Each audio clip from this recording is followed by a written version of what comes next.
নবী করিম সাল্লাল্লাহু আলাইহি ওয়াসাল্লাম যখন দেখতে পেলেন না সাহাবায়ে কেরাম যদি আমার উটের লাগাম ধরে টানাটানি করে একটা বিশৃঙ্খলা পরিবেশ তৈরি হয়ে যাবে, আল্লাহর হাবিব সাহাবায়ে কেরামদেরকে বললেন, দাউহা ফাইন্নাহা মা'মুরা, তোমরা আমার উটের লাগামটা ছেড়ে দাও। এই উটটা পৃথিবীর কোনো মানুষের কথা শুনবে না।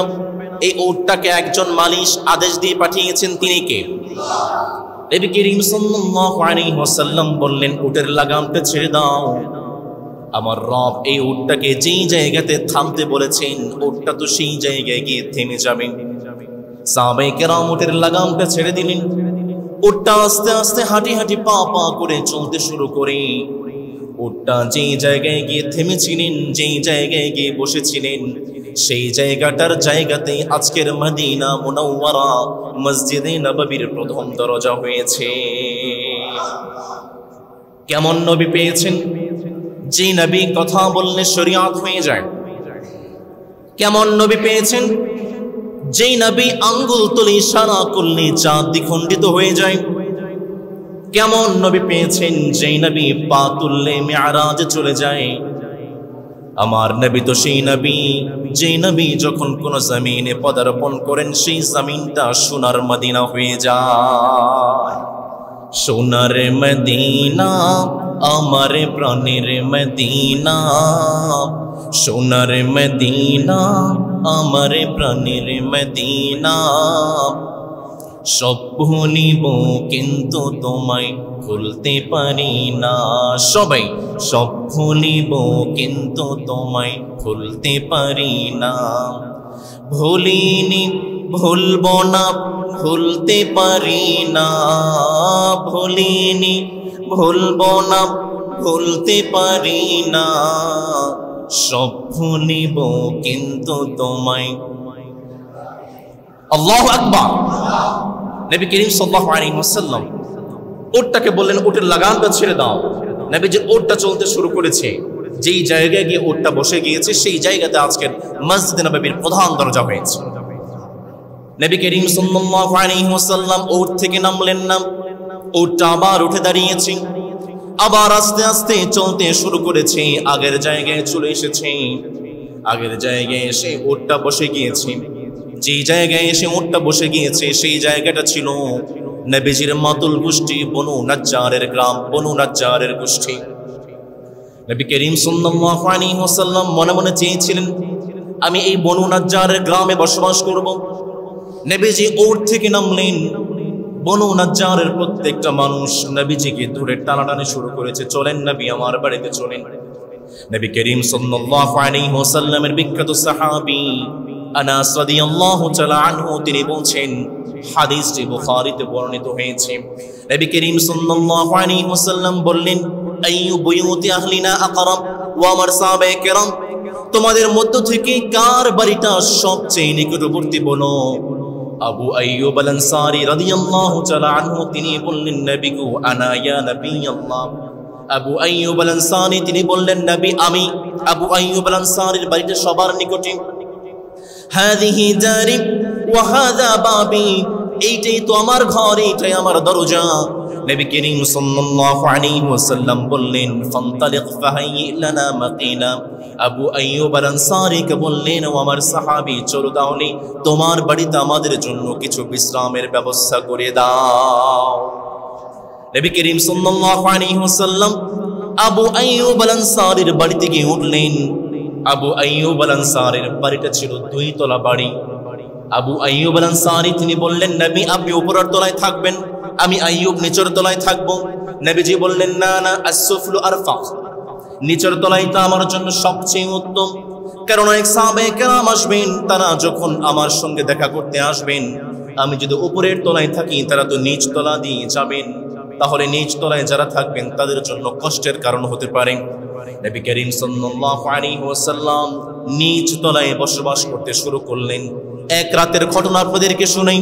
যারা নবী প্রেমিক আছেন, যারা নবীর প্রেমিক দাবি করেন, যারা নবী পাগল দাবি করেন, আপনাদের জন্য শোনাচ্ছি।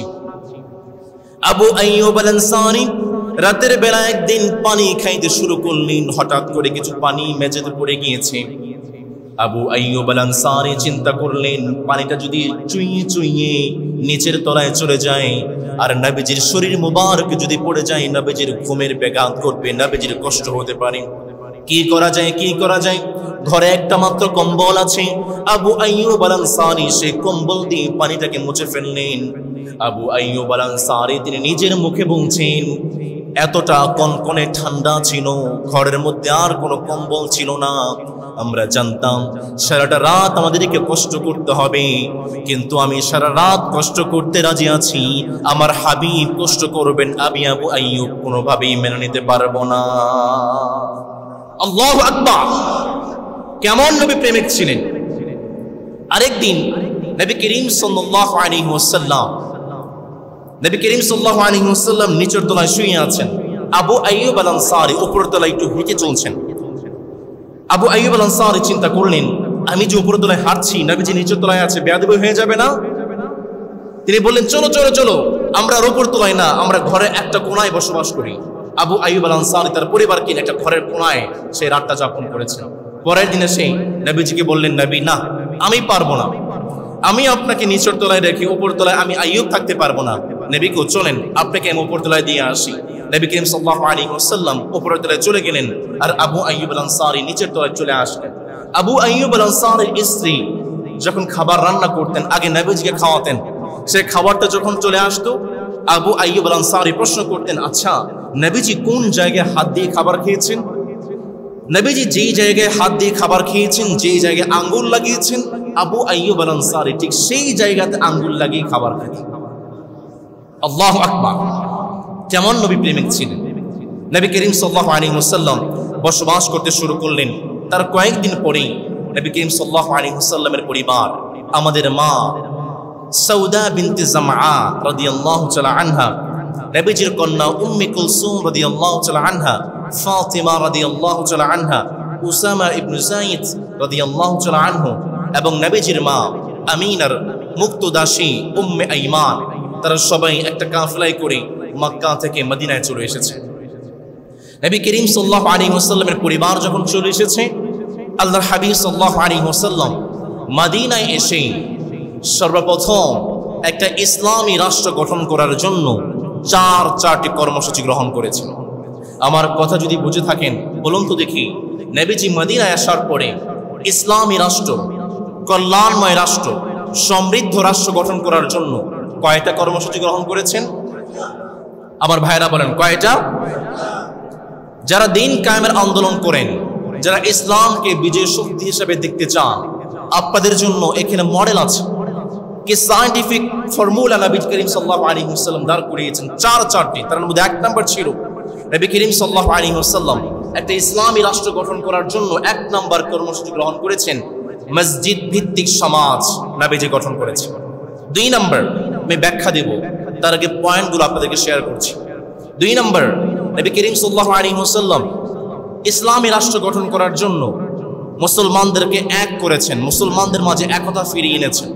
3 নম্বর, নবী করিম সাল্লাল্লাহু আলাইহি ওয়াসাল্লাম একটা ইসলামী রাষ্ট্র গঠন করার জন্য মদিনার সাহাবায়ে কেরামদের, মদিনার মুশরিক ইহুদি এবং মদিনা রাষ্ট্রকে বহির্বিশ্ব এবং অভ্যন্তরীণ আক্রমণ থেকে রক্ষা করার জন্য নবীজি একটা চুক্তি করেছেন, যে চুক্তির নাম হচ্ছে মদিনার সনদ। 4 নম্বরে, নবী করিম সাল্লাল্লাহু আলাইহি ওয়াসাল্লাম ইসলামী রাষ্ট্র গঠন করার জন্য একটি মুজাহিদ বাহিনী গঠন করেছেন। নবী করিম সাল্লাল্লাহু আলাইহি ওয়াসাল্লাম 1 নম্বরে ইসলামী রাষ্ট্র গঠন করার জন্য যে কর্মসূচি গ্রহণ করেছেন সেটা হচ্ছে মসজিদ ভিত্তিক সমাজ। সবাই বলেন কি হবে? মসজিদ ভিত্তিক সমাজ। 2 নম্বরে মুসলমানদের মাঝে একতা ফিরিয়ে এনেছেন, মুখস্থ করে যান প্রিয় ভাইয়েরা। 3 নম্বরে মদিনা সনদ গঠন করেছেন। 4 নম্বরে একটা মুজাহিদ বাহিনী গঠন করেছেন। নবী করিম সাল্লাল্লাহু আলাইহি ওয়াসাল্লাম চিন্তা করলেন, মসজিদ ভিত্তিক সমাজ যদি আমি বিনির্মাণ করতে চাই তাহলে আমাকে একটি মসজিদ নির্মাণ করতে হবে। তখন পর্যন্ত ইয়াসরিবে বা মদিনাতে কোনো মসজিদ ছিল? নবী করিম সাল্লাল্লাহু আলাইহি ওয়াসাল্লামের ঘটনা আপনাদেরকে শুনিয়েছি। ওই যে নবীজি যখন মদিনায় আসলেন সবাই টানাটানি শুরু করে দিয়েছে। নবীজি তখন সাহাবায়ে কেরামদেরকে বললেন, তোমরা টানাটানি করিও না, আমার উটটা যেই জায়গাতে গিয়ে থামবে সেই জায়গাতে আমি একটি মসজিদ নির্মাণ করব। তার পাশে আমি মুহাম্মদের জন্য একটা ঘর নির্মাণ করব থাকার জন্য। নবী করিম সাল্লাল্লাহু আলাইহি ওয়াসাল্লামের উটটা যেই জায়গায় গিয়ে থেমেছে সেই জায়গাটা ছিল দুইজন ইয়েতীমের জায়গা। সেই দুইজন ইয়েতীম জায়গাটাকে বিক্রি করার জন্য চাচ্ছিল। নবীজি সেই দুইজন ইয়েতীমকে প্রস্তাব দিলেন। সেই দুইজন ইয়েতীম নবীজির প্রস্তাবে বললেন, আমার এই জায়গাটা কে কিনতে চায়? সাহাবায়ে কেরাম বললেন, আল্লাহর হাবিব মুহাম্মদুর রাসূলুল্লাহ তোমার জায়গাটা কিনতে চায়। মক্কার সেই মদিনার দুইজন ইয়েতীম তারা বলে, না না, আমি তো মুহাম্মদের কাছে এই জায়গাটা বিক্রি করব না, কিন্তু একটা শর্ত আছে। তার কাছে তার ব্যাপারে আমরা অনেক গুনাগুন শুনেছি, তার ব্যাপারে আমরা অনেক কথা শুনেছি। আমরা দুইজন ইয়েতীম হতে পারি, নবীজি মুহাম্মদুর রাসূলুল্লাহর কাছে আমরা আমাদের জায়গাটা দিতে পারি, কিন্তু একটা শর্ত আছে। এই শর্তটি হলো আমরা আমাদের জায়গার বিনিময়ে কোনো দাম, কোনো মূল্য আমরা নিতে চাই না। আমরা আমাদের এই জমিটা, এই জায়গাটা আমাদের নবীকে বিনা মূল্যে দিয়ে দিতে চাই। এই জন্য আমি মাঝে মাঝে বলি, দান করার জন্য কলিজা লাগে, আল্লাহর রাস্তায় দেওয়ার জন্য হৃদয় লাগে, মন লাগে। অনেকের আছে লক্ষ লক্ষ টাকা, আল্লাহর রাস্তায় দেওয়ার জন্য বললে একটা টাকা পকেট থেকে বের হয় না। এমন কিছু বান্দা আছে পকেটে 100 টাকা আছে, আল্লাহর রাস্তায় দেওয়ার কথা বললে 100তে 100ই মেরে দেয়, ঠিক কিনা? আল্লাহর রাস্তায় দান করার জন্য কপাল লাগে, কলিজা লাগে। দুজন ইয়েতীম বলে, নবীজিরকে আমি জায়গাটা এমনি এমনি দিব না, যদি এমনি এমনি দেই তাহলে কোনো মূল্য ছাড়া, কোনো দাম ছাড়া আমরা দুজন ইয়েতীম জায়গাটা নবীজিকে দিতে চাই। আল্লাহু আকবার। নবী করিম সাল্লাল্লাহু আলাইহি ওয়াসাল্লাম বললেন, না, দুইজন ইয়েতীম বাচ্চা এমনি এমনি জায়গাটা আমি নিতে পারি না। নবীজি সেই জায়গাটা কিনে ফেললেন। সেই জায়গাটা কিনে নবীজি মসজিদে নববী নির্মাণ শুরু করলেন। নবীজি শুধু আদেশ করেছেন ব্যাপারটা এমন নয়, নবীজি আদেশ করেছেন সাথে সাথে নবীজি কাজের মধ্যেও লেগে গিয়েছেন। নবী করিম সাল্লাল্লাহু আলাইহি ওয়াসাল্লাম খেজুর গাছ কাটেন, খেজুর গাছের পিলার তিনি মসজিদ নববীতে দিলেন। কাঁচা মাটি দিয়ে নবীজি দেয়াল নির্মাণ করলেন। আর নিচে যারা উমরা করেছেন, হজ করেছেন, যারা মসজিদে নববীতে গিয়েছেন, কত সুন্দর মসজিদ হয়েছে। আগে কিন্তু এত সুন্দর মসজিদ ছিল না। পিলার ছিল খেজুর গাছের পিলার, চারপাশে ছিল কাঁচা মাটির দেওয়াল, নিচে কোনো টাইল ছিল না, বালি আর নুড়ি পাথর নবীজি বিছিয়ে দিলেন। আর উপরে কোনো ছাদ ছিল না, খেজুর পাতার ছাউনি নবীজি দিয়ে দিলেন। যখন বৃষ্টি আসে চুইয়ে চুইয়ে নবীজির মসজিদে পানি পড়ে। সাহাবায়ে কেরাম যখন সিজদায় চলে যান, কপালটা কাদার মধ্যে ভিজে যায়। সেই সমাজে নবীজির মসজিদটা কাঁচা ছিল, কিন্তু সেই সমাজের মুসল্লিদের ঈমানটা বড্ড পাকা ছিল। আজকে আমার সমাজের মসজিদ পাকা হয়েছে, সুন্দর হয়েছে, কিন্তু আমার সমাজের মুসল্লিদের ঈমানটা কাঁচা রয়ে গিয়েছে। এইটাই তো কিয়ামতের আলামত। নবী করিম সাল্লাল্লাহু আলাইহি ওয়াসাল্লামের বিখ্যাত সাহাবী আনাস রাদিয়াল্লাহু তাআলা আনহু তিনি বলছেন, লা তাকুমুস সাআহ হাত্তা ইয়াতাবাহা আন-নাস ফিল মাসাজিদ। কিয়ামতের শেষ জামানায় এমন একটা সময় আসবে, মানুষ মসজিদ নিয়ে গর্ব করবে। কার চেয়ে কার মসজিদটা সবচেয়ে সুন্দর হতে পারে, মানুষ মসজিদের টাইলস ফিটিং নিয়ে গর্ব করবে। নবী করিম সাল্লাল্লাহু আলাইহি ওয়াসাল্লাম চমৎকার করে বলছেন, ইন্না মিন আলামাতিস সাআহ উলুউই আহলিল ফিসক ফিল মাসাজিদ। শেষ জামানায় এমন একটা সময় আসবে যখন মসজিদে ফাসিক, ফুজ্জার, পাপাচারদের কণ্ঠ বড় হয়ে যাবে। যখন মসজিদে ময়লা দেখতে পারবে, কিছু পাপাচার দেখতে পারবে, তারা মসজিদে এসে মুয়াজ্জিনকে, ইমাম সাহেবকে ধমক দিয়ে বলবে, এই বেটা মুয়াজ্জিন, মসজিদে ময়লা আসলো কোত্থেকে, তুই কি করস? আছে না নেই? কিয়ামতের আলামত। এটা কি আমার কথা নাকি আল্লাহর কথা? মিন উলুউই ফিসক আহলিল ফিসক ফিল মাসাজিদ। কিয়ামতের শেষ জামানায় এমন একটা সময় আসবে, মসজিদে ফাসিক, ফুজ্জার এবং পাপাচারদের কণ্ঠ বড় হয়ে যাবে। সভাপতি হওয়ার জন্য ঝগড়া করবে, সেক্রেটারি হওয়ার জন্য ঝগড়া করবে, কার চেয়ে কে বেশি বড় হতে পারে, ধন সম্পদ শো অফ করার জন্য তারা ঝগড়া করবে। আছে না নেই? নবী করিম সাল্লাল্লাহু আলাইহি ওয়াসাল্লাম কত চমৎকার করে বললেন, বান্দা শোনো, শেষ জামানায় এমন একটা সময় আসবে যখন ইমাম সাহেব মসজিদের মিনারে বয়ান করবে, ওয়াজ করবে, বাবা মার ওয়াজ করবে, হজের ওয়াজ করবে, মুসল্লিরা সবাই বলে বাহবা দিবে, মাশাআল্লাহ মাশাআল্লাহ। যখন ইমাম সাহেব কোরআন থেকে যাকাতের ওয়াজ করবে, যখন ইমাম সাহেব কোরআন থেকে রোজার ওয়াজ করবে, সাওমের ওয়াজ করবে, এই মুসল্লিরা সবাই বলবে মাশাআল্লাহ, সবাই বাহবা দিবে। কিন্তু একই ইমাম, একই খাতিব যখন কোরআন থেকে বলবে, আপনার সমাজটাও কিন্তু কোরআন অনুযায়ী হতে হবে। এক ইমাম সাহেব যখন কোরআন থেকে বলবে, আপনার সংসদে কোরআন নিতে হবে। ঠিক একই মুসল্লিরা সে ইমাম সাহেবকে, সেই খতিব সাহেবকে ধর্ম ব্যবসায়ী বলে, আছে না নেই? নবী করিম সাল্লাল্লাহু আলাইহি ওয়াসাল্লাম সুন্দর করে বললেন, ইসলামটা হবে ড্রাইভিং সিটি, ইসলামটা হবে বিজয়ী শক্তি, ইসলামটা যাবে পার্লামেন্টে। ইসলাম শুধু মসজিদে নয়, ইসলাম শুধু মাদ্রাসায় নয়, ইসলাম সমাজের প্রত্যেকটা রন্ধ্রে রন্ধ্রে প্রতিষ্ঠা হবার দরকার, আছে না নাই? রব্বুল আলামিন কত চমৎকার করে বললেন, বান্দা শোনো, হুয়াল্লাযী আরসালা রাসূলাহু বিল হুদা ওয়া দীনিল হাক্কি লিইয়ুযহিরাহু আলাদ দীনি কুল্লি। রব্বুল আলামিন চমৎকার করে বললেন, বান্দা শোনো, আমি আমার রাসূলকে দিন সহ, সত্য দিন সহ, রিসালাত সহ তোমাদের কাছে পাঠিয়েছি। আমি মালিককে বললাম, মালিক রাসূলকে কেন পাঠালেন বলেন? রব্বুল আলামিন জবাব দিয়ে বলছেন, লিইয়ুযহিরাহু আলাদ দীনি কুল্লি, যেন রাসূল, যেন নবীরা ইসলামটাকে বিজয়ী শক্তিতে রূপান্তরিত করতে পারে। রব্বুল আলামিনকে প্রশ্ন করলাম, মালিক সবাই তো ইসলামকে পার্লামেন্টে নিতে চায় না, সবাইকে ইসলামকে বিজয়ী শক্তি হিসেবে দেখতে চায় না। আমরা মালিককে বললাম, মালিক যারা কোরআনের বিরোধিতা করে, যারা ইসলামকে বিজয়ী শক্তি দেখতে চায় না, তারা কারা? মালিক চমৎকার করে বললেন, ওয়ালাউ কারিহাল মুশরিকুন, একমাত্র যারা মুশরিক তারাই কেবল চাইবে না আমাদের ইসলামটা পার্লামেন্টে যাক। তো যারা মুশরিক, যাদের মধ্যে শিরক আছে, তারাই কেবল চাইবে না আমার কোরআন দিয়ে রাষ্ট্র পরিচালনা হোক। এই কথাটা কি মোল্লার নাকি আল্লাহ? আমার সমাজে কিছু মানুষ আছে, তারা শুধু মনে করেছে ইসলামটা একটা ধর্ম, ইসলামটা তারা শুধু মসজিদে রাখতে চায়, ইসলামটা তারা শুধু মাদ্রাসায় রাখতে চায়, ইসলামটা তারা শুধু মাহফিলে রাখতে চায়, ইসলামটা তারা রাষ্ট্র পরিচালনা করতে চায় না। আমরা মালিককে বললাম, মালিক কারা শুধু ইসলামটাকে মসজিদে রাখতে চায়, কারা ইসলামটাকে জীবনে নিতে চায় না, তাদের পরিচয়টা আমাদেরকে বলেন। রব্বুল আলামিন সূরাতুন নিসা-এর 60 নম্বর আয়াতে চমৎকার করে বললেন, বান্দা শুনুন, আলাম তারা ইলাল্লাযীনা ইয়াজউমুনা আন্নাহুম আমানু বিমা উনজিলা ইলাইকা ওয়া মা উনজিলা মিন ক্বাবলিক।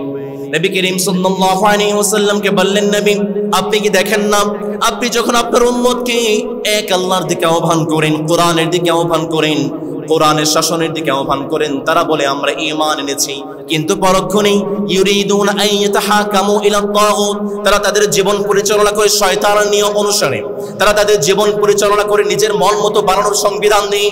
রব্বুল আলামিন সেই সমস্ত বান্দাদের পরিচয় দিয়ে সূরাতুল বাকারার মধ্যে বললেন, আফাতুমিনুনা বিবাদিল কিতাবি ওয়া তাকফুরুনা বিবাদ।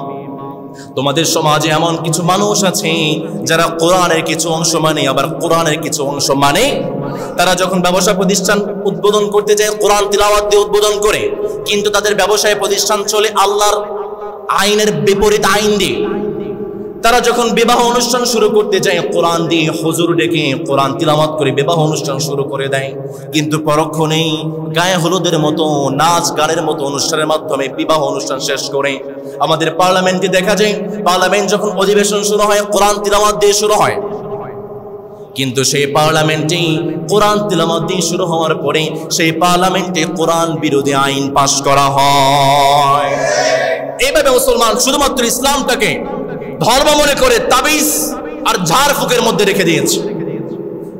যারা ইসলামটাকে শুধু ধর্ম মনে করেছে, রব্বুল আলামিন তাদের সম্পর্কে বলছেন, যারা ইসলামটাকে ঝাড় ফুকের মধ্যে সীমাবদ্ধ রেখে, মসজিদ মাদ্রাসায় সীমাবদ্ধ রেখে তারা নিজেদেরকে ঈমানদার দাবি করতে চায়, তারা ঈমানদার নয়, তারা মুসলমান নামের খাঁটি মুনাফিক।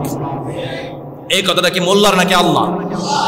রব্বুল আলামিন সেই কথাটাকে সূরাতুন নিসা-এর 61 নম্বর আয়াতে চমৎকার করে বললেন, وَإِذَا قِيلَ لَهُمْ تَعَالَوْا إِلَى مَا أَنزَلَ اللَّهُ وَإِلَى الرَّسُولِ رأيت المنافقين يصدون عنك صدودا নবী করিম সাল্লাল্লাহু আলাইহি ওয়াসাল্লাম কে বললেন, নবী আপনি যখন কিছু মানুষকে দেখতে পাবেন, যখন আপনি তাদেরকে কোরআনের শাসনের দিকে আহ্বান করবেন, কোরআন দিয়ে রাষ্ট্র পরিচালনা করতে বলবেন, কিছু কিছু মুনাফিকদেরকে দেখতে পাবেন তারা আপনাকে পাশ কাটিয়ে চলে যায়। শুধু আপনাকে পাশ কাটিয়ে চলে যায় ব্যাপারটা এমন নয়। মালিক সূরাতুল বাকারা 12 নম্বর আয়াতে চমৎকার করে বললেন, আলা ইন্নাহুম হুমুল মুফসিদুন ওয়ালাকিন লা ইয়াশউরুন। যখন আপনি তাদেরকে কোরআনের শাসনের দিকে আহ্বান করবেন, ইসলামী রাজনীতির দিকে আহ্বান করবেন, তারা শুধু আপনাকে পাশ কাটিয়ে চলে যায় ব্যাপারটা এমন নয়, বরং আপনাকে তারা ধর্মে ব্যবসায়ী, জঙ্গি, মোল্লা আর ইত্যাদি বলে গালি দেয়। এই কথাটা কি মোল্লার নাকি আল্লাহ? আমাদের সমাজে যদি দেখতে চান, আমাকে যদি প্রশ্ন করেন, হুজুর বৌদ্ধ দেখতে চাই, কোথায় যাব? আমি বলবো মায়ানমারে যান। হিন্দু দেখতে চান, কোথায় যাব? পাশের দেশ ভারতে যান। যদি বলেন আমি খ্রিস্টান দেখতে চাই, বলবো ইংল্যান্ডে যান। ইহুদি দেখতে চান, ইসরায়েলে যান। মুনাফিক দেখতে চান, কোথায় যাবেন? হ্যাঁ, সব জায়গায় যেতে হবে না। বাংলাদেশের এই চট্টগ্রামের এই আগ্রাবাদে এমন কিছু মানুষ আছে উপরে উপরে দাড়ি টুপি লাগায় আর ভিতরে ভিতরে ইসলামকে জবাই করে। এরাই হচ্ছে ঘাপ্পি মেরে থাকা মুসলমানদের মধ্যে মুনাফিক। কি রে ভাই, আপনি যখন ইমাম সাহেব বলে যে এই কোরআন দিয়ে আমাদের মসজিদ পরিচালনা হবে, সবাই বলে হুজুর বাবা মাশাআল্লাহ, আজকে থেকে এই মসজিদে কোরআন দিয়ে মসজিদ পরিচালনা হবে। যখন ইমাম সাহেব একই কথা এই কোরআন থেকে বলে আমাদের দেশটাকেও, এই সমাজটাকেও কোরআন দিয়ে পরিচালনা করতে হবে, তখন দেখতে পাবেন কিছু মানুষের চেহারা কালো হয়ে যায় আর হুজুরের চাকরি খাওয়ার জন্য ব্যস্ত হয়ে যায়। ব্যাপারটা বুঝলাম না। হুজুর একই কোরআন থেকে বললো মসজিদ পরিচালনা করতে হবে, আবার একই কোরআন থেকে বললো দেশ পরিচালনা করতে হবে। আপনি একটা মানেন না, বুঝতে হবে আপনি 1 নম্বরে মুনাফিক। এই কথাটা কি আমার নাকি আল্লাহর? রব্বুল আলামিন নবী করিম সাল্লাল্লাহু আলাইহি ওয়াসাল্লামকে যখন মদিনায় পাঠিয়েছেন, নবীজির মসজিদটা কাঁচা ছিল কিন্তু মুসল্লিদের ঈমানটা বড় পাকা ছিল। আজকে আমাদের মসজিদগুলো পাকা হয়েছে কিন্তু মুসল্লিদের ঈমানটা বড় কাঁচা হয়ে গিয়েছে। আমাদের মসজিদগুলো নবী করিম সাল্লাল্লাহু আলাইহি ওয়াসাল্লাম যে মাটি দিয়ে, বালু দিয়ে, পাথর দিয়ে আর খেজুর গাছ দিয়ে মসজিদ নববী নির্মাণ করেছিলেন, সেই মসজিদ নববী পুরো বিশ্বের সমৃদ্ধি এবং কল্যাণের বন্যা ছুঁয়ে দিয়েছে, বইয়ে দিয়েছে। কিন্তু আমার বাংলাদেশে আজ প্রায় 2 লক্ষ মসজিদ আছে, পুরো বিশ্বে প্রায় 30 লক্ষ মসজিদ আছে।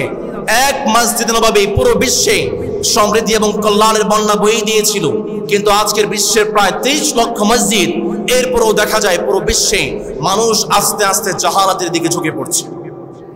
তার কারণটা কি? কারণ লম্বা সময় স্বৈরাচারদের কারণে খতিব সাহেবরা, ইমাম সাহেবরা কোরআন এবং হাদিস থেকে আল্লাহর সঠিক কথাগুলো মুসল্লিয়ানে কেরামদের সামনে উপস্থাপন করতে পারে নাই। আমার বড় আফসোস লাগে ওই সমস্ত খতিব সাহেবদের জন্য যারা রাজ্জাককে ভয় না পেয়ে, রিজিককে ভয় পেয়ে আল্লাহর কথাগুলো গোপন করেছে। আমার বড় ভয় লাগে, বড় আফসোস লাগে। আপনি কেমন জাতের খতিব হইছেন যে আপনি চাকরির ভয়ে আল্লাহর কথাগুলো গোপন করেন? আমার ভাইয়েরা, সব পরিবর্তন হয়েছে। এবার সময় এসেছে মসজিদের স্বকীয়তা ফিরিয়ে আনা। এবার সময় এসেছে মসজিদের সম্মান ফিরিয়ে আনা। দিকে দিকে আজ জ্বলিয়া উঠেছে দ্বীন ইসলামের আলমশান। ওরে বেখবর, তুইও জেগে উঠ, তুইও তোর প্রাণ প্রদীপ জ্বাল, ঠিক কিনা? নবী করিম সাল্লাল্লাহু আলাইহি ওয়াসাল্লাম মসজিদ নববী নির্মাণ করলেন। যেহেতু এই মসজিদটা ছিল নবীজির মসজিদ, এই জন্য এই মসজিদটাকে বলা হয় মসজিদুর রাসূল বা মসজিদুন নববী। নবী করিম সাল্লাল্লাহু আলাইহি ওয়াসাল্লাম এই মসজিদ নববী কেন নির্মাণ করেছেন জানার দরকার আছে না নেই? নবী করিম সাল্লাল্লাহু আলাইহি ওয়াসাল্লাম এই মসজিদ নববী নির্মাণ করার 1 নম্বর কারণ হলো, নবীজি চিন্তা করলেন আমি মদিনায় আসলাম, মদিনাতে মুসলমান আছে, ইহুদি আছে, বৌদ্ধ আছে, খ্রিস্টান আছে, বিভিন্ন ধর্মাবলম্বী আছে। তাদের কাছে আমার কথাগুলো একসাথে পৌঁছে দেওয়ার জন্য একটা জায়গা দরকার। একটা প্রশ্ন করি, এখানে যারা আছি আমাদের বাসা কিন্তু এক জায়গায় নয়, বিভিন্ন জায়গায় বাসাগুলো আছে। আমি আপনাদের খতিব সাহেব একটা টপিক নিয়ে এসেছি, একটা বিষয় নিয়ে এসেছি, সেটা আলোচনা করছি। অল্প সময়ে আমি আপনাদের সবার কাছে আমার আলোচনাটা পৌঁছে যেতে পারবো, কিন্তু একই আলোচনা যদি আমি সবার বাড়িতে গিয়ে বলতে চাইতাম, হয়তো আমার জীবনটা পার হয়ে যেত, ঠিক কিনা? নবী করিম সাল্লাল্লাহু আলাইহি ওয়াসাল্লাম চিন্তা করলেন, দেখেন কি চমৎকার ফর্মুলা। নবীজি চিন্তা করলেন, আমার এই কথাগুলো একসাথে সবার কাছে পৌঁছে দেওয়ার জন্য একটা প্ল্যাটফর্ম দরকার। নবীজি নিজের কথাগুলো সবার কাছে একসাথে পৌঁছে দেওয়ার জন্য এই মসজিদ নববী নির্মাণ করেছেন। 2 নম্বর, নবী করিম সাল্লাল্লাহু আলাইহি ওয়াসাল্লাম এই মসজিদটাকে একটা বিশ্ববিদ্যালয় করেছেন। আমাদের মসজিদটা হচ্ছে শুধুমাত্র 5 ওয়াক্ত সালাতের মসজিদ। এরপরে মসজিদে আমরা লক করে ফেলি, মসজিদটাকে আমরা বন্ধ করে দেই। কিন্তু নবীজির মসজিদটা ছিল একটা বিশ্ববিদ্যালয়। শুধু নামাজ হতো না, সেখানে দার্স হতো, কোরআনে আওয়াজ হতো, কোরআনে ওয়াজ হতো, নসিহত হতো।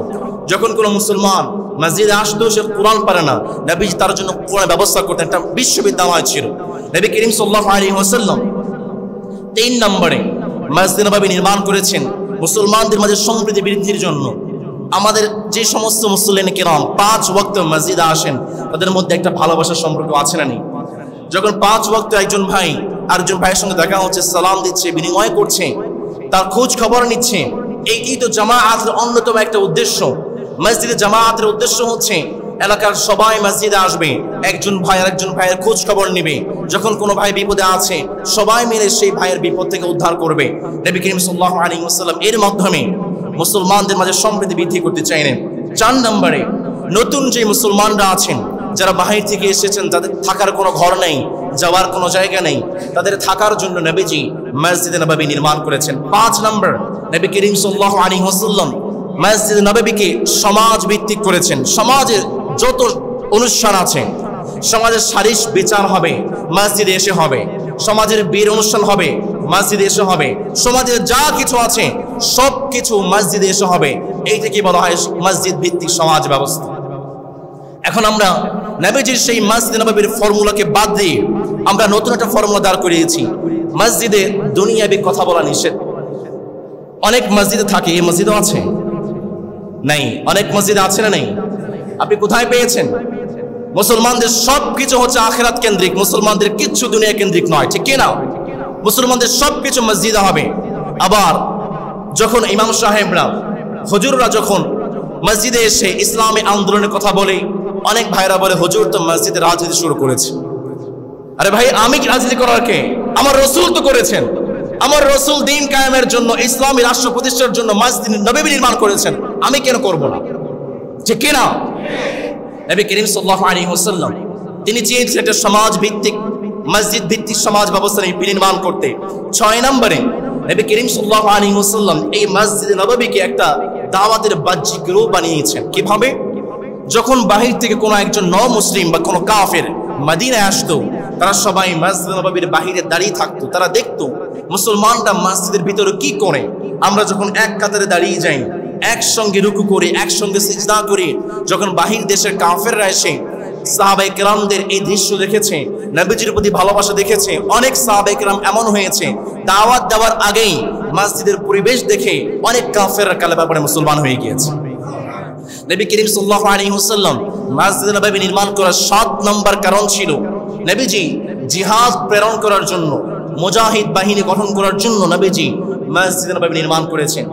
নবীজির যুগে যত জিহাদ প্রেরণ হয়েছে, যত গাজওয়া হয়েছে, যত সারিয়া হয়েছে, সবগুলো নবীজি মসজিদ নববী থেকে পাঠিয়েছেন।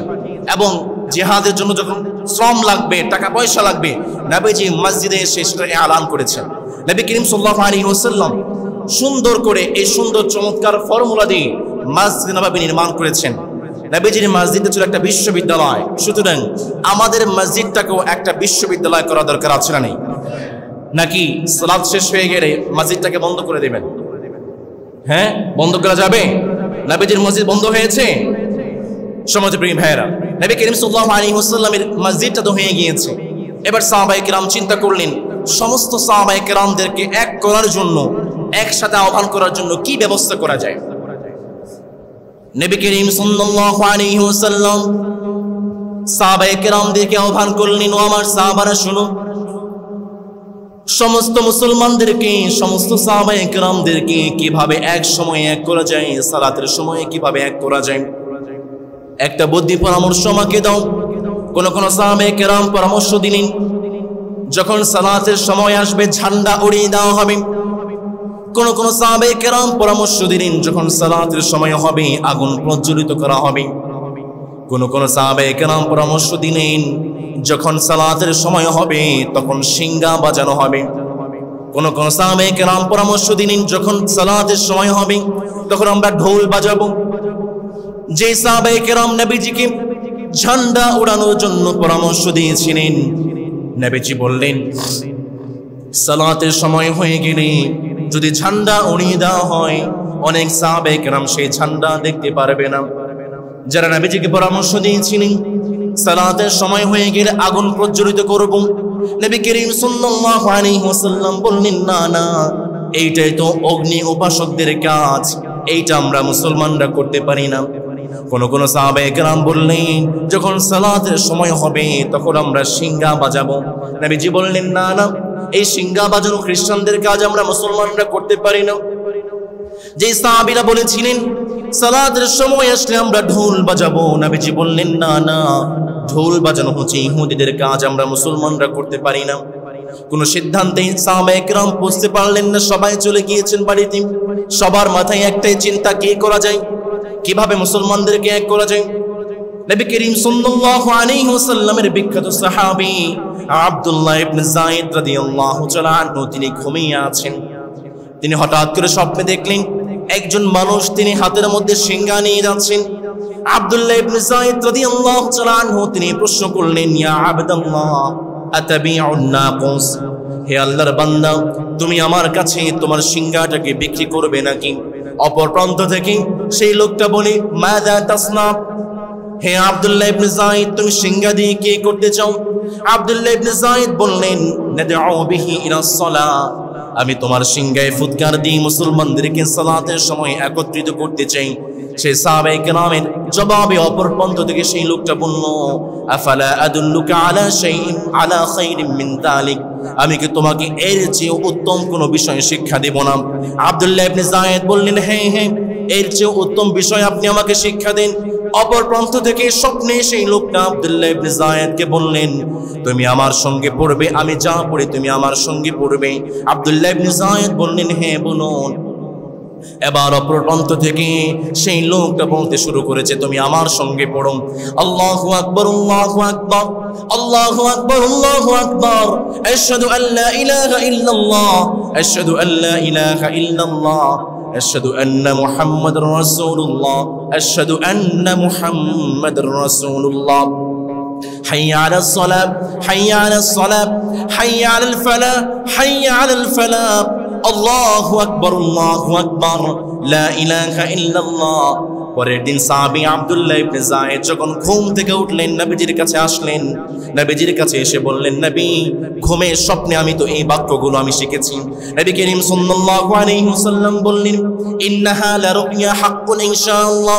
ও আব্দুল্লাহ ইবনে যায়েদ, তুমি যে স্বপ্নটা দেখেছো সেই স্বপ্নটা অবশ্যই সত্য। যাও তুমি আমার বিলালের কাছে যাও, আমার বিলালকে তুমি তোমার বাক্যগুলো শিখিয়ে দাও, কারণ তোমার আওয়াজের চাইতে আমার বিলালের আওয়াজটা সবচেয়ে উচ্চ। নবী করিম সাল্লাল্লাহু আলাইহি ওয়াসাল্লামের আদেশ পেয়ে আব্দুল্লাহ ইবনে যায়েদ আযানের বাক্যগুলো বিলালকে শিখিয়ে দিলেন।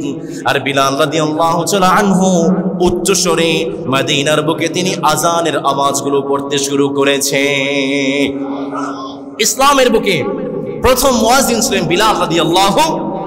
নবী করিম সাল্লাল্লাহু আলাইহি ওয়াসাল্লাম সেই সাহাবায়ে কেরামকে নিয়ে যখন আযানের ঘোষণা হয়ে গিয়েছে, ওমর রাদিয়াল্লাহু তাআলা আনহু মুচকি মুচকি হাসে।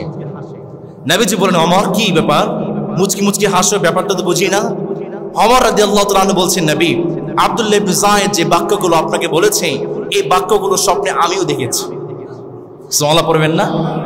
নবী করিম সাল্লাল্লাহু আলাইহি ওয়াসাল্লাম বললেন, ওমর তুমিও দেখেছো তো আমাকে বললি না যে?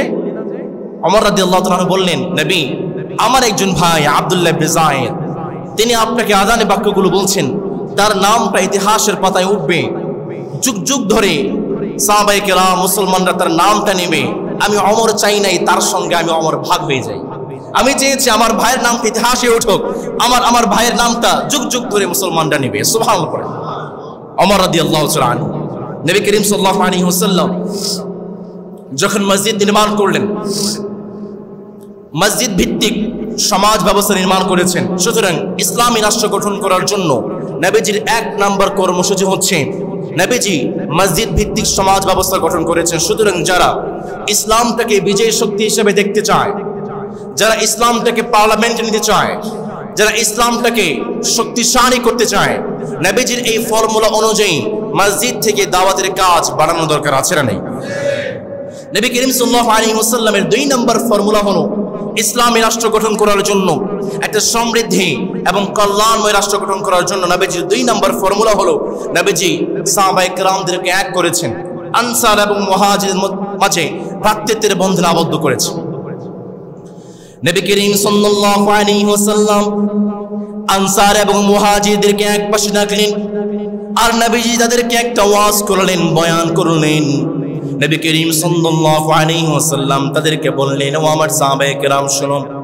মালিক চমৎকার করে বলেছেন, ইন্নামাল মুমিনুনা ইখওয়া, একজন মুমিন আরেকজন মুমিনের ভাই।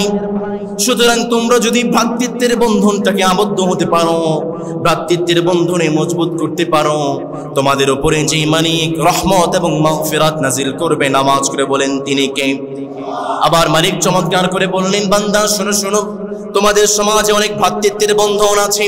দেখবে যখন কোন একজন ভাই বিপদে পড়ে যায়, মুসিবতে পড়ে যায়, সমস্ত ভ্রাতৃত্বের বন্ধনটা বালির বাঁধের মতো নিঃশেষ হয়ে যায়।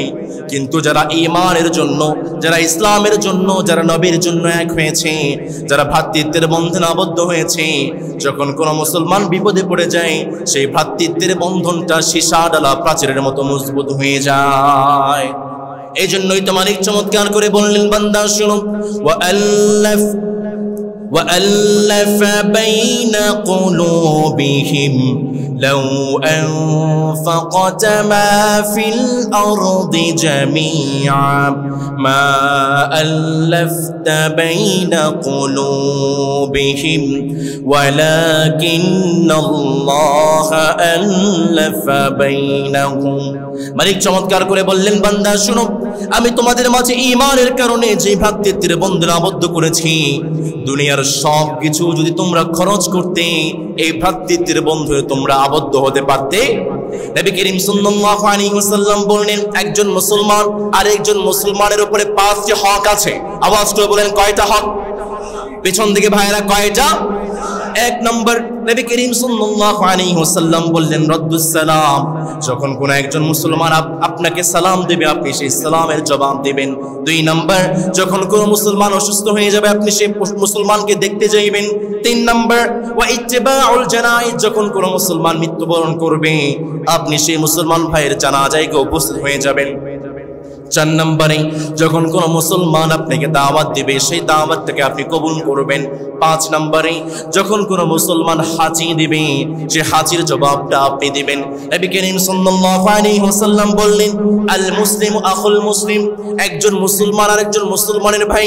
যখন কোন মুসলমান আরেকজন মুসলমানের বিপদটাকে দূর করে দেয়, আকাশের উপর থেকে মালিক সেই ভাইয়ের বিপদটাকে দূর করে দেয়। যখন কোন মুসলমান ভাইয়ের বিপদটাকে দূর করে দেয়, আকাশের উপর থেকে মালিক সেই মুসলমান ভাইয়ের আপদটাকে দূর করে দেয়। নবী করিম সাল্লাল্লাহু আলাইহি ওয়াসাল্লাম বললেন, যখন কোন মুসলমান আরেকজন মুসলমানের দোষটাকে গোপন রাখে, আকাশের উপর থেকে সেই বান্দার দোষগুলো গোপন করে দেয় কে? নবী করিম সাল্লাল্লাহু আলাইহি ওয়াসাল্লাম বললেন, উনসুর আখাকা যালিমান আও মাজলুমা। নবীজি বললেন, তোমার ভাই জালেম হোক আর মাজলুম হোক, তুমি সর্বাবস্থায় তোমার ভাইয়ের সাহায্য করবে। সাহাবায়ে কেরাম বললেন, নবী, একজন মাজলুম ভাইকে সাহায্য করব বুঝলাম, কিন্তু যেই ভাইটা জালেম তাকে আমরা কিভাবে সাহায্য করব? নবী করিম সাল্লাল্লাহু আলাইহি ওয়াসাল্লাম বললেন, তামনাউহু মিনাল যুলুম, যেই ভাইটা জালেম তুমি সেই ভাইকে জুলুম থেকে বিরত রাখবে, এটাই হচ্ছে তার জন্য বড় সাহায্য। নবী করিম সাল্লাল্লাহু আলাইহি ওয়াসাল্লাম বললেন, ওয়াজাবাত মাহাব্বাতি, সেই বান্দার জন্য আমার মুহাব্বতটা, আমার ভালোবাসাটা ওয়াজিব হয়ে যায়। যে বান্দা আমি আল্লাহর সন্তুষ্টির জন্য একজন ভাই আরেকজন ভাইকে ভালোবাসে, সেই বান্দার জন্য আমি মালিকের ভালোবাসা ওয়াজিব হয়ে যায়। যে বান্দারা আমি আল্লাহর সন্তুষ্টির জন্য এক জায়গায় মসজিদে এসে আমি আল্লাহর গুণগান করি, সেই বান্দার জন্য আমি আল্লাহর ভালোবাসাটা ওয়াজিব হয়ে যায়। যে বান্দা আমি আল্লাহর সন্তুষ্টির জন্য একজন মুসলমান আর একজন মুসলমানের সঙ্গে দেখা করে, সেই বান্দার জন্য আমি রবের মুহাব্বতটা ওয়াজিব হয়ে যায়, সেই রবের জন্য আমি রবের ভালোবাসাটা ওয়াজিব হয়ে যায়। যে বান্দা আমি আল্লাহর সন্তুষ্টির জন্য আমার রাস্তায় দান করে। নবী করিম সাল্লাল্লাহু আলাইহি ওয়াসাল্লাম বললেন, আল মুতাহাব্বুনা ফি জালালি, সেই সমস্ত বান্দার জন্য আমি আল্লাহর ভালোবাসা, যারা আমি আল্লাহর জন্য সন্তুষ্টির জন্য একজন ভাই আরেকজন ভাইকে ভালোবাসে। নবীজি বললেন, লাহুম মানাবিরু মিন নূরিন ইয়াগবিতুহুমুন নাবিয়্যুনা ওয়াশ শুহাদা, যারা একজন ভাই আরেকজন ভাইকে রবের সন্তুষ্টির জন্য ভালোবাসে, কিয়ামতের দিন সেই মুসলমানদের জন্য একটা নূরের মিনার যে বানিক তৈরি করে দিবে। নামাজ করে বলেন তিনি কে? নবী করিম সাল্লাল্লাহু আলাইহি ওয়াসাল্লাম বললেন, ইন্না আশাদ্দান নাসি আযাবান ইয়াউমাল কিয়ামাহ, কিয়ামতের দিন সেই মানুষের সবচেয়ে বেশি শাস্তি হবে যে মানুষটা দুনিয়াতে কোনো মুসলমান ভাইকে কষ্ট দিয়েছে। নবীজি বললেন, লা তাগতাবুল মুসলিমিন ওয়া লা তাত্তাবিউ আওরাতিহিম, কোন মুসলমান ভাইয়ের গীবত করো না, কোন মুসলমান ভাইয়ের দোষটি প্রকাশ করে দিও না, ফাঁস করে দিও না। যখন তুমি কোন মুসলমান ভাইয়ের দোষটি ফাঁস করে দিচ্ছ, প্রকাশ করে দিচ্ছ, আকাশের উপর থেকে মালিক তোমার দোষটি ফাঁস করে দেয়, আর মালিক যদি তোমার দোষটি ফাঁস করে দেয়, তোমাকে তোমার ঘরের মধ্যে বেইজ্জতি করে ছাড়বে। নবী করিম সাল্লাল্লাহু আলাইহি ওয়াসাল্লাম বললেন, আল মুমিনু মিরআতুল লিল মুমিন, একজন মুমিন আরেকজন মুমিনের আয়না। আপনি হচ্ছেন আমার আয়না। আমার যখন কোনো ভুল হবে আপনি আমার ভুলটাকে সংশোধন করে দিবেন, নাকি ফেসবুকে গিয়ে গালাগালি করবেন? কথা বলেন। আমার ভুল হয়েছে, আমি মানুষ, আমার ভুল থাকতে পারে। আপনি আমার অগোচরে সেই ভুলগুলো চর্চা করবেন, আপনি আমার অগোচরে ফেসবুকে কি কমেন্ট করবেন, গালাগাল করবেন, নাকি আমার সামনে বসে আপনি আমাকে সংশোধন করে দেবেন? আপনি তো আমার আয়না। আয়নার কাজ কি? আমি যখন আয়নাতে দেখি আমার দোষ ত্রুটিগুলো আয়নাতে দেখা যায়। আপনি আমার আয়না, আপনি আমার আয়না, সবাই আমার আয়না। সুতরাং আমার কোনো ভুল হয়েছে, আপনি আমার ভুলগুলো সংশোধন করে দিবেন। কোনোভাবেই ফেসবুকে বা অন্য কোনো জায়গায় সমালোচনা করার কোনো জায়গা। প্রিয় ভাইয়েরা আমার, নবী করিম সাল্লাল্লাহু আলাইহি ওয়াসাল্লাম ইসলামী রাষ্ট্র গঠন করার জন্য সাহাবায়ে কেরামদেরকে এক করেছেন। সুতরাং যারা দিন কায়েমের আন্দোলন করে, যারা ইসলামটাকে বিজয়ী শক্তি হিসাবে দেখতে চায়, তাদেরও এক হওয়ার দরকার আছে না নেই? আপনাদেরকে আমরা কিসের ঐক্যের দাওয়াত দেব? আমরা হুজুররাই তো এক নেই। আমরা এইভাবে বলি, একটা পাল্লায় ব্যাঙ রাখা যেমন কঠিন, হুজুরদেরকে এক করা ঠিক ততটাই কঠিন। হুজুররা এক নাই। এই হুজুর ওই হুজুরকে গালি দেয়, এই হুজুর ওই হুজুরকে গালি দেয়। দেখুন, বাংলাদেশে ডানপন্থীদের উত্থান শুরু হয়েছে। ডাকসুতে বিভিন্ন বিশ্ববিদ্যালয়ে ডানপন্থীদের যখন উত্থান শুরু হয়েছে, পশ্চিমাদের মাথা খারাপ হয়ে গিয়েছে। তারা চাচ্ছে ডিভাইড অ্যান্ড রুল, মুসলমানদেরকে ভাগ করার ষড়যন্ত্র মেতে উঠেছে। আর এই আগুনে কিছু হুজুর নামের মুনাফিক সেখানে বাতাস করছে। আমরা আহ্বান করছি, হুজুররা ভাগ থাকার কারণে, বিভিন্ন দলে বিভক্ত থাকার কারণে দেখেছেন 2013 সালে শাপলা চত্বরে মার খেয়েছে। 5 আগস্টের পরেই একটা সুযোগ এসেছে হুজুরদের হাতে, মুসলমানদের এক হওয়ার একটা সুযোগ এসেছে। এই সুযোগটাকেও যদি তারা হাতছাড়া করে দেয়, 2013 সালে 5 মে কি মার খেয়েছে তার চেয়েও বড় মার তাদের জন্য অপেক্ষা করছে। আমার আপনার আকীদার মিল অমিল থাকতে পারে, 100টা বিষয়ের মধ্যে 10টা বিষয়ের অমিল আপনার আমার মধ্যে আছে, বাকি 90টা তো মিল আছে। আরে মিয়া, আমি তো এমন উদারতা মাইন্ড আমি লালন করি, আপনার কাছে 10টা মতের অমিল কেন? আপনার সাথে যদি আমার 49টা মতের অমিল থাকে আর 51টা মতের অমিল থাকে, আমি আপনার সঙ্গে এক টেবিলে একসাথে বসতে চাই। হিংসা কেন? বিদ্বেষ কেন? মুসলমান এক হতে হবে। নবী করিম সাল্লাল্লাহু আলাইহি ওয়াসাল্লাম সাহাবায়ে কেরামদেরকে এক করেছেন ইসলামী রাষ্ট্র গঠন করার জন্য, কল্যাণময় এবং সমৃদ্ধি একটা রাষ্ট্র গঠন করার জন্য। মুসলমানদের এক হওয়ার দরকার আছে না নেই? আমরা বড্ড বিপদে আছি। এক তো হুজুরদেরকে নিয়ে বিপদ, আরেকটা আছে ফেসবুক মুফতি। আপনারা চিনেন ফেসবুক মুফতি? চিনেন? এখানে ফেসবুক নাই কার কার দেখি? এই বাবার নাই, আপনারও নাই? মাশাআল্লাহ, এই বৃদ্ধ বাবার, আমাদের বাবার নাই। তার মানে অধিকাংশ বাবার ফেসবুক আছে। ফেসবুক এখন এমন ফিতনা হয়েছে, দুই বন্ধু যখন ঝগড়া লাগে তখন তারা সামনাসামনি ঝগড়া করে না, তারা ফেসবুকে গিয়ে পোস্ট করে, ফেসবুকে ঝগড়া করে, আছে না নেই? এক বন্ধু বলে আমি তোর খাইয়া ফালামো ফেসবুকে গিয়ে, আরেক বন্ধু ফেসবুকে বলে আমি তোর মাইরা ফালামো, ফেসবুকে ঝগড়া হয়। আগেকার যুগে বহস হতো আউলামায়ে কেরামদের মাঝে, সামনাসামনি বহস হতো কিতাব দিয়ে, এখন ফেসবুকে বহস হয়। এক হুজুর এই কথা বলে ফেসবুকে এসে, আরেক হুজুর আরেক কথা বলে। এখন সাধারণ জনসাধারণ যারা আছে আমরা পড়ে গিয়েছি মাইন্ড কাটছি, ভাই আমরা কোন দিকে যাব? ফেসবুক কি ঝগড়া করার জায়গা? ফেসবুক কি বহস করার জায়গা? সমাজে প্রিয় ভাইয়েরা, যারা ফেসবুক মুফতি আছেন, প্রিয় যুবক ভাইয়েরা, তরুণ ভাইয়েরা, শুধু আঙ্গুলে চুলকায়, অমুক হুজুরের পোস্টে গিয়ে হাহা কমেন্ট করে, অমুক হুজুরের পোস্টে গিয়ে গালাগালি করে। যুবক ভাইয়েরা যারা ফেসবুক মুফতি আছেন সাবধান থাকেন, শুধু আঙ্গুলে চুলকায়। এই আঙ্গুল দিয়ে আমি যখন কোন হুজুরের পোস্টে গিয়ে হাহা দিচ্ছি, এই আঙ্গুল কিয়ামতের দিন আপনার বিরুদ্ধে সাক্ষ্য দিবে। আপনি একজন হুজুরের দোষ ভুল ধরে দেওয়ার কে? একজন আলেম ভুল করেছে, আরেকজন আলেম তাকে সূত্র দিবে, আপনি কে? আপনার কি সেই যোগ্যতা আছে? প্রিয় তরুণ এবং যুবক ভাইয়েরা, ফেসবুক মুফতি যারা আছে সাবধান, কোন হুজুরের কমেন্টে গিয়ে কখনো গালাগাল করবেন না, কোন হুজুরের কমেন্টে গিয়ে কখনো কোনো ফানি পোস্ট করবেন না, কমেন্ট করবেন না। সমাজের প্রিয় ভাইয়েরা, আরেকটা বিপদে আছে। আমাদের সমাজে একটা কোম্পানি আছে 10 সেকেন্ডে back to back follow company আছে। বিভিন্ন পোস্টের কমেন্টে গিয়ে বলে তুমি আমাকে ফলো করলে 10 মিনিটে আমি তোমাকে ফলো করব। 10 সেকেন্ডে ব্যাক টু ব্যাক ফলো কোম্পানির মালিক কিছু আছে, তারা ডলার কামাইতে চায়, তারা ফেসবুকে ভাইরাল হতে চায়, ভাইরালের নেশায় ধরেছে তাদেরকে। ইভেন এই নেশায় আমাদের কিছু শিক্ষকদেরকেও ধরেছে। কিন্তু শিক্ষকরা ছাত্রদেরকে কিভাবে ভাইরাল হওয়া যায় সেটা শিক্ষা দিচ্ছে, ডলার কামাবে। আমার তরুণ এবং যুবক ভাইরা এখন কষ্ট করতে চায় না, ফেসবুক থেকে ইনকাম করতে চায়। এই ফেসবুকের ভাইরালের নেশায় তাদের সম্মান দুনিয়াতেও শেষ, আখিরাতেও। মানুষটা হচ্ছে মান যুগ হুশ, সেখানে মান আছে, হুশ আছে। এখন যে ভাইরালের নেশায় এমন কন্টেন্ট বানায়, তার মানও শেষ, আর মানের কেন তাদের হুশও শেষ। এই ভাইরালের নেশায় মানুষটা আজ অমানুষে পরিণত হচ্ছে। প্রিয় তরুণ এবং যুবক ভাইয়েরা, যারা ফেসবুক থেকে ইনকাম করতে চান, ফেসবুক থেকে ইনকামটাকে হালাল নাকি হারাম বিধানটা শুনেন। ফেসবুক থেকে যে ইনকামটা হয়, আপনাকে কিন্তু ফেসবুক এমনি টাকা দেয় না। ফেসবুকে যখন আপনি কোনো একটা ভিডিও দিবেন, সেই ভিডিওতে অ্যাড চালু হয়, সেই অ্যাডের বিনিময়ে আপনাকে টাকা দেওয়া হয়। এই অ্যাডটা দুই প্রকার হতে পারে। এক নম্বর, হয়তো সেই অ্যাডটা কোনো হারাম পণ্যের অ্যাড হতে পারে। যদি সেই অ্যাডটা কোনো হারাম পণ্যের অ্যাড হয়, সেই অ্যাড থেকে যে ইনকাম আসে সেটা সরাসরি হারাম, পণ্যটা হারাম, সেখান থেকে যে ইনকাম আসে সেটাও হারাম। দুই নম্বর, যে পণ্যের অ্যাড দেওয়া হচ্ছে সেই পণ্যটা হতে পারে হালাল, কিন্তু সেই পণ্যের মাঝে কিছু অনইসলামিক অনুষঙ্গ থাকতে পারে, মিউজিক থাকতে পারে, মেয়েদের ইনভলভ থাকতে পারে, নেকেড মেয়েদের ইনভলভ থাকতে পারে। তাহলে সেই পণ্য থেকে, সেই অ্যাড থেকে যে টাকাগুলো আসবে সেটাও হারাম। এবার 3 নম্বর অপশন হচ্ছে পণ্যটা হালাল এবং সেখানে হারাম কোনো অনুষঙ্গও নেই। এই অ্যাডটা হালাল হতে পারে, কিন্তু আমার আপনার হাতে সেই ক্ষমতা নাই যে আপনি অ্যাড বাছাই করে ফেসবুকে, ইউটিউবে দিতে পারবে, এটা তো কর্তৃপক্ষের হাতে। সুতরাং মুক্ত কথা হচ্ছে ফেসবুক থেকে, ইউটিউব থেকে যে ইনকামটা আসে সেটা সম্পূর্ণ হারাম। সে হারাম ইনকাম দিয়ে আপনি যে আপনার শরীর গঠন করছেন, 5 ওয়াক্ত সালাত পড়লে কবুল হবে? কাবার গিলাফ ধরে দোয়া করেছেন, কবুল হবে?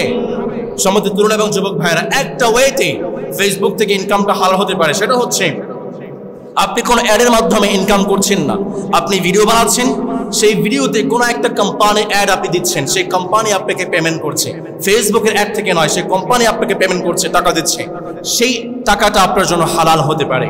সমাজের প্রিয় ভাইয়েরা, সুতরাং আমরা এই ব্যাপারে ঐক্যমত্য হতে চাই। নবীজির বয়ান শুনে সাহাবায়ে কেরাম যেভাবে এক হয়ে গিয়েছিলেন, আমরাও এক হতে চাই। সমস্ত তন্ত্র মন্ত্র ভুলে মাসলাক যার যার, ইসলাম সবার, এই ডায়লগটাকে সামনে রেখে কল্যাণময় রাষ্ট্র, ইসলামী রাষ্ট্র গঠন করার জন্য আমরা মুসলমানরা এক হতে চাই। রাজি আছেন তো ইনশাআল্লাহ? নবী করিম সাল্লাল্লাহু আলাইহি ওয়াসাল্লাম 3 নম্বরে মদিনা সনদ গঠন করেছেন। মদিনাকে বহির্বিশ্ব এবং অভ্যন্তরীণ আক্রমণ থেকে রক্ষা করার জন্য এবং সাহাবায়ে কেরামদের সমস্ত অধিকার, মুসলমানদের, ইহুদিদের, মুশরিকদের অধিকারটাকে বাস্তবায়ন করার জন্য নবী করিম সাল্লাল্লাহু আলাইহি ওয়াসাল্লাম মদিনা সনদ গঠন করেছেন। সমাজের প্রিয় ভাইয়েরা, এখন অনেক সময় প্রশ্ন আসে, যদি ইসলাম চলে আসে মেয়েদেরকে হয়তো বোরখার মধ্যে ঢুকিয়ে দেবে, আছে না নেই? অনেক নাস্তিকরা প্রশ্ন করে, অনেকেই বোরখা দেখতে পারে না। একটা ঘটনা মনে পড়ে যায়, সময় তো শেষ আমাদের। এক শিয়াল এক মুরগির খামার কাছে গিয়ে বলতেছে, তোদের জন্য আমার খুব মায়া হয়। মুরগি বলে, শিয়াল মামা মায়া হয় কেন? শিয়াল বলছে, আরে আমি কত ফ্রি জীবন যাপন করি, যেখানে ইচ্ছে সেখানে যেতে পারি, তোদেরকে তো খামারের মধ্যে বন্দি করে রেখেছে। মুরগি বলে, মামা আপনার কথা ঠিক আছে, কিন্তু মতলব খারাপ। যদি মালিক আমাকে ছেড়ে দেয়, আপনি তো আমাকে সাবার করে ফেলবেন। আমাদের সমাজে এমন কিছু লুচ্চা আছে, শিয়াল যেমন মুরগি স্বাধীনতা চায়, আমার সমাজে কিছু বদমাইশ আছে, তারা আমাদের মেয়েদেরকে নেকেট করে তাদের সামনে রাখতে চায়। শিয়াল মুরগি স্বাধীনতা চায়। আমার ভাইয়েরা, আমার বোনেরা খুব মন দিয়ে শোনেন, পশ্চিমাতে মুসলমানদের মুসলিম মুসলমানদের সংখ্যা দিন দিন বেড়ে যাচ্ছে। যারা গুগল ব্যবহার করেন, যারা চ্যাটজিপিটি ব্যবহার করেন, কি প্রশ্ন করবেন, why women are accepting Islam faster than men in the West? পশ্চিমা বিশ্বে মেয়েরা কেন বেশি পুরুষদের চেয়ে বেশি কালেমা পড়ে মুসলমান হচ্ছে? সেখানে অন্যতম একটা কারণ হচ্ছে মেয়েরা বোরখার সৌন্দর্যের প্রতি আকৃষ্ট হয়ে কালেমা পড়ে মুসলমান হয়ে যাচ্ছে। সুতরাং এই বোরখা নিয়ে ষড়যন্ত্র আমার বাংলাদেশে টিকতে দেওয়া হবে না। রংপুর বিশ্ববিদ্যালয়ে একজন শিক্ষক আমার বোনকে নিকাব খুলতে বাধ্য করেছে। রাজশাহী বিশ্ববিদ্যালয়ের শিক্ষক, সে আমার বোনকে হুমকি দিয়েছে, যদি তার নিকাবটাকে না খোলা হয় তার ভাইবার মার্কে 0 মার্ক দেওয়া হবে। আমরা স্পষ্ট ভাষায় জানিয়ে দিচ্ছি, এই সমস্ত কুলাঙ্গারদেরকে সর্বোচ্চ শাস্তির আওতায় আনতে হবে, যেন আর কখনো কোনো বাংলাদেশে কোনো নাস্তিক কোনো মুহূর্তে আমার বোনের হিজাব পেয়ে টানাটানি শুরু করতে না পারে। সমাজের প্রিয় ভাইয়েরা, নবী করিম সাল্লাল্লাহু আলাইহি ওয়াসাল্লাম মদিনা সনদ গঠন করেছেন। 4 নম্বরে নবী করিম সাল্লাল্লাহু আলাইহি ওয়াসাল্লাম একটি মুজাহিদ বাহিনী গঠন করেছেন, যেন মদিনাতে যখন আক্রমণ হবে, অ্যাটাক হবে, যখন নবীজি সে অ্যাটাকের জবাব দিতে পারেন, এই জন্য নবীজি একটা মুজাহিদ বাহিনী গঠন করেছেন। কিন্তু তখন পর্যন্ত কোনো সশস্ত্র হামলা হয়নি। নবীজি মসজিদ নববী থেকে বিভিন্ন যুদ্ধ পাঠাতেন, সারিয়া পাঠাতেন, গজওয়া পাঠাতেন। সারিয়া হচ্ছে যে যুদ্ধে নবী সাল্লাল্লাহু আলাইহি ওয়াসাল্লাম সরাসরি অংশগ্রহণ করেন নাই, আর গজওয়া হচ্ছে যে যুদ্ধে নবীজি অংশগ্রহণ করেছেন। তখন পর্যন্ত কোনো সশস্ত্র সংগ্রাম হয়নি। সশস্ত্র সংগ্রাম হয়েছে বদর প্রান্তরে। আমরা আগামী জুমাতে বদর সম্পর্কে বিস্তারিত আলোচনা করব ইনশাআল্লাহ। আমাদেরকে তৌফিক দিন, আমরা পড়ি আমিন।